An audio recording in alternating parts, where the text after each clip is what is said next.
नमस्कार दोस्तों, आपका स्वागत है विजडम इंग्लिश गुरु चैनल पर। तो दोस्तों कैसे हैं आप? आई होप सो सब अच्छे होंगे।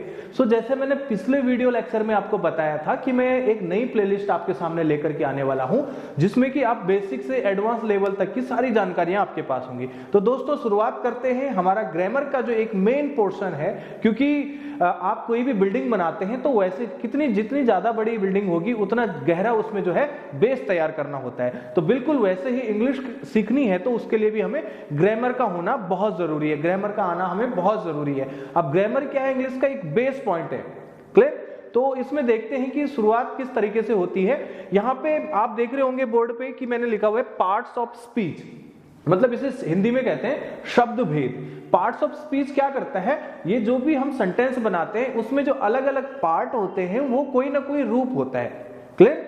जैसे हिंदी में होता है वैसे ही बिल्कुल इंग्लिश में भी चीजें होती हैं। ठीक है, अब इसमें कितने पार्ट्स होते हैं, उन पार्ट्स के बारे में हम आज जानकारी लेंगे कि ये कौन कौन से पार्ट्स हैं। अभी में ये एक ओवरव्यू है, ये कोई पूरी वीडियो नहीं है। जैसे कि नाउन है, नाउन के बारे में, नाउन के अंदर कितनी चीजें आती है, नाउन है कौन सा नाउन है, ठीक है। तो इस तरीके से हम उसमें जानकारी लेंगे। तो एक एक वीडियो लेक्चर आपके सामने आएगा, नाउन का आएगा, प्रोनाउन का आएगा, ऐसे ही वर्ब का आएगा, एडजेक्टिव का आएगा। Clear guys? आज एक ये सिर्फ और सिर्फ ओवरव्यू है कि कौन कौन सी चीजें पार्ट्स ऑफ स्पीच के अंतर्गत आती हैं। तो चलिए शुरुआत करते हैं। सबसे पहला आप देख रहे होंगे कि नाउन, नाउन को हिंदी में संज्ञा कहते हैं, जैसा आपको पता ही है। Name of a creature, place, thing और ऑब्जेक्ट। मतलब क्या है कि जो संज्ञा है, जो नाउन है, नाउन को हिंदी में संज्ञा कहते हैं। नेम ऑफ अ क्रीचर मतलब कोई भी प्राणी, किसी भी प्राणी का नाम। मेरा नाम जैसे पंकज, आपका नाम राहुल, प्रीति, नेहा, ओके, कोई भी नाम हो सकता है, या मेरे किसी डॉगी का नाम, ओके, किसी भी चीज का भी नाम जब होता है तो उसके लिए हम क्या है, वो एक नाउन होता है, प्रॉपर नाउन होता है। ठीक है गाइस? अगला प्लेस, थिंग्स और ऑब्जेक्ट। अब जो प्लेस है जैसे कि हल्द्वानी, नैनीताल, दिल्ली, देहरादून, ये सारी जगह हैं, ये सारे भी नाउन होते हैं। Clear guys? आगे आप देख रहे होंगे थिंग है, थिंग्स में फैन हो सकता है, चेयर हो सकती है, टेबल हो सकता है, कोई भी चीज है वो एक नाउन होता है। अब नाउन के अंदर भी अलग अलग प्रकार होते हैं, तो वो मैं आपके लिए एक स्पेशल वीडियो लेकर के आऊंगा, उसमें सीरियल वाइज आपको चीजें आपके सामने रखी जाएंगी। अब आप देख रहे होंगे लास्ट में ऑब्जेक्ट। अब ये ऑब्जेक्ट है क्या? ऑब्जेक्ट का मतलब होता है जिसका कोई आकार ना हो, जो निराकार हो। ठीक है, जैसे कि इसे हम नाउन की भाषा में कहते हैं भाववाचक संज्ञा, हिंदी में कहा जाता है भाववाचक संज्ञा। अब आप देखेंगे जैसे एक चीज है जिसको हम ना देख सकते हैं ना छू सकते हैं, वो कौन सा है? जैसे ऑनेस्टी। अब मैं ऑनेस्टी बोल रहा हूं, ठीक है, तो ना हम उसे देख सकते हैं न छू सकते हैं, वो क्या है? एक भाव है। ठीक है, तो वो भाव भी एक क्या है? नाउन कहलाएगा। अगला दोस्तों, अगला क्या है? प्रोनाउन। तो प्रोनाउन के बारे में जान लेते हैं। प्रोनाउन क्या होता है? प्रोनाउन का मतलब होता है सर्वनाम। मतलब अब क्या है? It is a substitute of a noun. मतलब क्या है कि एक नाउन का सब्स्टिट्यूट है। ठीक है, इसमें क्या है कि ये जो भी चीजें हैं, जैसे कोई नाउन है वो उसके सब्स्टिट्यूट का काम करता है। माने कि मैंने कोई एग्जांपल दिया, एक एग्जांपल है कृष्णा इज माय ब्रदर, और दूसरा मैंने कहा Krishna is handsome, Krishna is handsome. ठीक है, अब दोनों चीजों को मुझे एक साथ कहना है। ठीक है, तो इसकी जगह पे जो बार बार कृष्णा जो नाम आ रहा है उसकी जगह जो नाउन आ रहा है उसकी जगह पे मैं प्रोनाउन ऐड कर दूंगा। ठीक है, so Krishna is my brother, he is handsome. ठीक है, मैं इस तरीके से उस चीज को बोल सकता हूं। तो इसकी आपके पास पूरी की पूरी वीडियो आएगी, अगला जो वीडियो लेक्चर होगा उसमें सारी चीजें आएंगी। ओके, आगे बात करते हैं। अगली चीज होती है वर्ब। क्या होती है? वर्ब। वर्ब को हिंदी में कहते हैं क्रिया, मतलब कोई एक्शन होना, कोई काम होना। ठीक है, इट डिस्क्राइब्स द एक्शन और the state of the subject. मतलब साफ साफ जैसे कि पढ़ के ही आपको पता चल गया होगा, ये क्या करता है? डिस्क्राइब करता है। किसको? जो एक्शन हो रहा है, जो काम हो रहा है, जो क्रिया हो रही है, उसको डिस्क्राइब करता है। ठीक है, और साथ ही साथ वो उस क्रिया की या उसकी स्टेट को बताता है कि वो उसकी किस अवस्था को बताता है, वो किस अवस्था में है। ठीक है, माना कि एक एग्जाम्पल मैंने लिया कि Atharva is playing, Atharva is playing. अब यहाँ पे क्या है? अथर्व तो नाउन हो गया, अब इज जो है वो हेल्पिंग वर्ब हो गई, और जो यहाँ पे प्लेइंग आ रहा है वो हमारी मेन वर्ब का काम करेगी। क्लियर? अगला एग्जांपल जो स्टेट ऑफ द सब्जेक्ट है कि मतलब उसकी अवस्था जानने के लिए। क्लियर? अब मैं कह रहा हूं कि Atharva is 3 months old.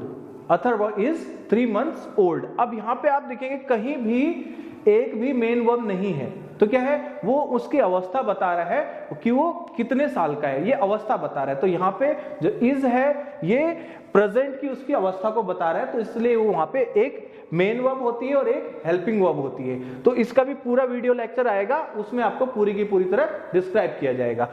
Okay, अगला है हमारे पास एडजेक्टिव। एडजेक्टिव का मतलब होता है विशेषण, जो किसी चीज की विशेषता को बताता है। It modifies, polishes, describes a noun, pronoun. जो नाउन और प्रोनाउन को क्या करता है, उनकी विशेषता को दर्शाता है, उनकी विशेषता को बताता है, उनकी विशेषता का वर्णन करता है। ठीक है, उसे हम क्या कहते हैं, एडजेक्टिव कहते हैं। अगला है एडवर्ब। अब एडवर्ब का हिंदी मतलब होता है क्रिया विशेषण। तो क्या है, आगे की ऊपर की लाइन आ जाएगी, it modifies, polishes, describe a verb, adjective, another adverb. ठीक है, अब मतलब क्या है कि ये भी बिल्कुल इसका भी काम विशेषता दर्शाना है। ठीक है, बट इसमें क्या है कि ये विशेषता की भी विशेषता को दर्शाता है। ठीक है, तो वो वाली चीज क्या हो जाती है, एडवर्ब कहलाती है। जैसे मैं आपको कह रहा हूं कि राम रन्स डेली, माना कि मैंने इतना कहा आपको, राम रन्स। ठीक है, अब मैं कह रहा हूं राम रन्स फास्ट। ओके, अब यहां पे क्या हुआ, जो फास्ट है वो उसकी विशेषता हो गई। क्लियर? अब जो रन है वो क्या है, वो वर्ब है, और राम प्रॉपर नाउन है। ठीक है, अब इसी चीज को अगर हम कहेंगे राम रन्स वेरी फास्ट, क्या कहा, राम रन्स वेरी फास्ट। अब यहां पे जो वेरी है, जो इस चीज, जो उसकी वर्ब है या क्रिया है, उसकी जो विशेषता की भी विशेषता बता रहा है, उसको तेज दौड़ता है की बात बता रहा है, वो एडवर्ब है। ठीक है, आगे बढ़ते हैं। आगे आप देख रहे होंगे प्रेपोजिशन। प्रेपोजिशन क्या होते हैं सर, संबंध सूचक।